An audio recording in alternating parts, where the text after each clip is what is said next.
Tony Kinnett. Tony Kinnett. Tony Kinnett. Tony Kinnett. Tony Kinnett. Tony Kinnett. Tony.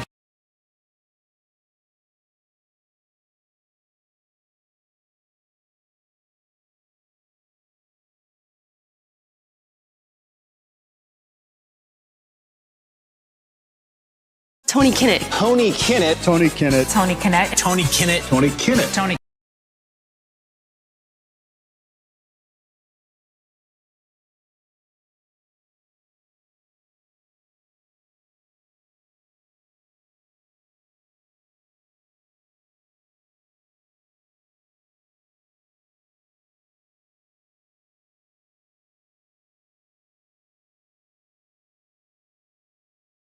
Tony Kinnett. Tony Kinnett. Tony.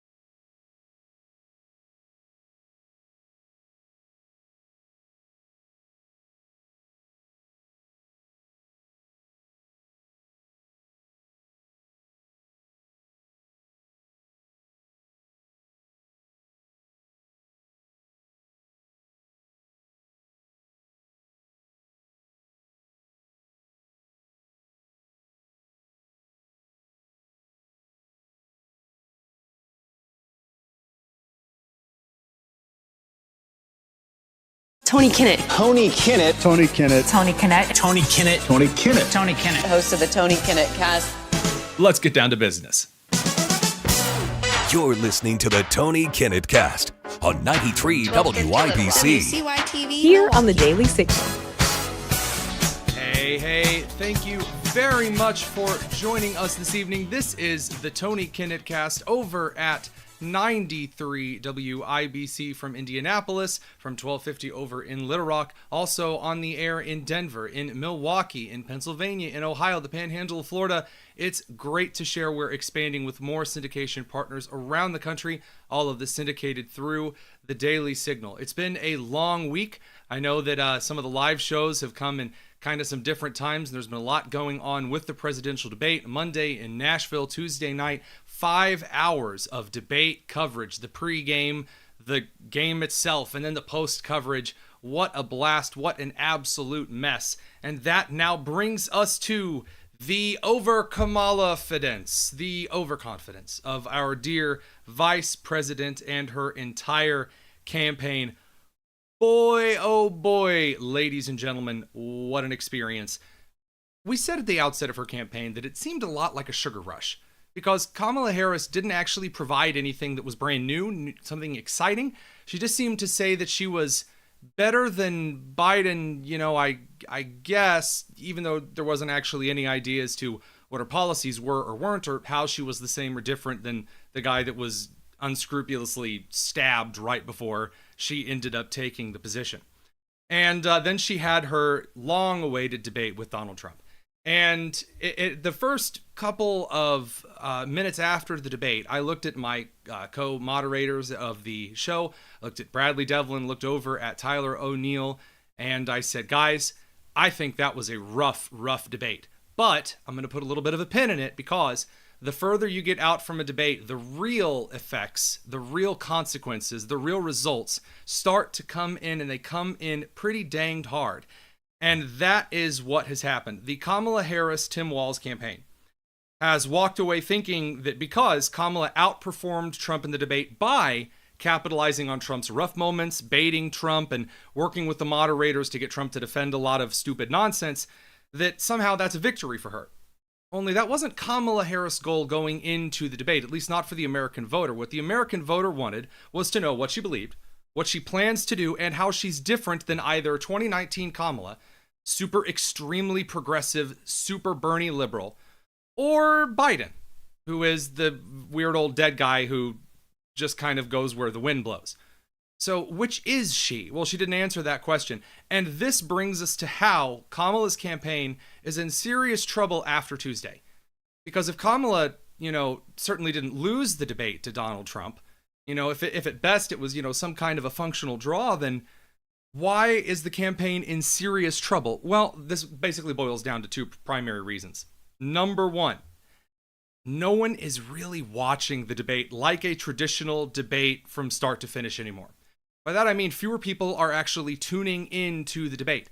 10 or 20 million fewer people tuned into this debate than did the debate with Obama and Romney, than with Trump and Hillary, even than Trump and Biden. People aren't tuning in as much, which means that where are people getting their debate stuff? Well, they're actually getting their debate stuff from clips that are posted to social media.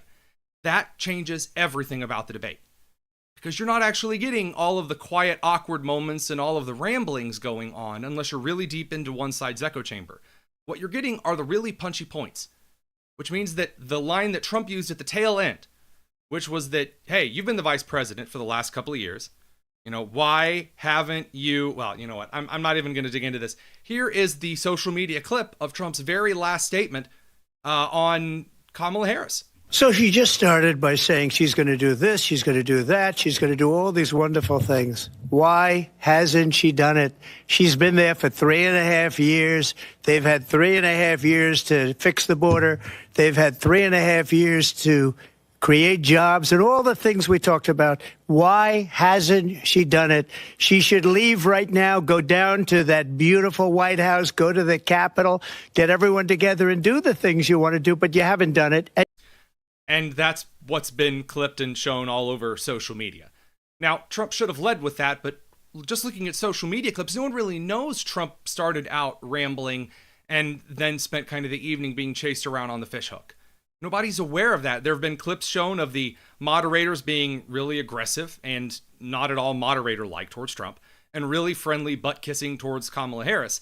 Also, the social media clips going around have been Kamala getting her I'm speaking moment at former Vice President Mike Pence back during the vice presidential debate. Well, let's get but Susan, this is important. Susan, I want to add, weigh in here. Mr. Vice President, I'm speaking. I'm speaking. I'm speaking. And then Trump actually roundhouse clocked her with this during this debate, which was honestly pretty funny. Please. In Minnesota, she went out. Wait a minute. I'm talking now. If you don't mind, please. Does that sound familiar? By the way, I should point out that on TikTok, the clip, both of these clips posted by ABC News, right? The Trump conclusion clip got 23.3 million views. The Kamala Harris conclusion clip, 4.4 million. The modern social media landscape has completely changed how debates work. And by the way, the same way that conventions work. Because now, the debate's not really the first time that you see candidates square off. They spend the entire election with media, with social media squaring off against each other. Just like the conventions now, the entire campaign is the convention. It's both parties fawning over the candidate the entire race. So that's why we're seeing the conventions and the debates have kind of a minimal effect unless everything just completely goes to crap. Now, that brings us to Trump's talking about eating the dogs, they're eating the cats and the geese by Haitian migrants in Springfield, Ohio.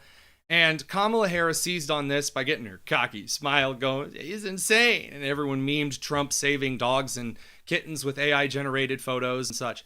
And the left kind of chuckled to themselves for about 3.8 seconds and thought, we got him to say something really stupid. Look how stupid he is. Because, Trump was up there basically talking about a meme to express very serious concerns about Haitian migrants in Springfield, Ohio. So then, and I actually found this out, I was texting a guy who was supposed to come on the show, Adam Rent from Politico, was en route to Springfield, Ohio, right after the debate. So what does that mean? All of these media outlets were sending investigative reporters to Springfield, Ohio to report on the situation there. And when they showed up, did they find everything totally fine? No. They found a town of about 60,000 people that in the last couple of years has imported over 20,000 illegal migrants from Haiti, who are just taking, I don't know if you guys know this, but making illegal immigrants 1 in 4 in your town is not exactly a recipe for success in infrastructure, in food and transportation, and services provided. It's a mess.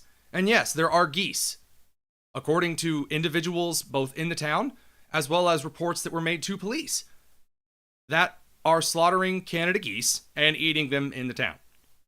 Now, here's where things get extra fun. The town also has a significant homeless problem, which is now being amplified around the country because the Biden-Harris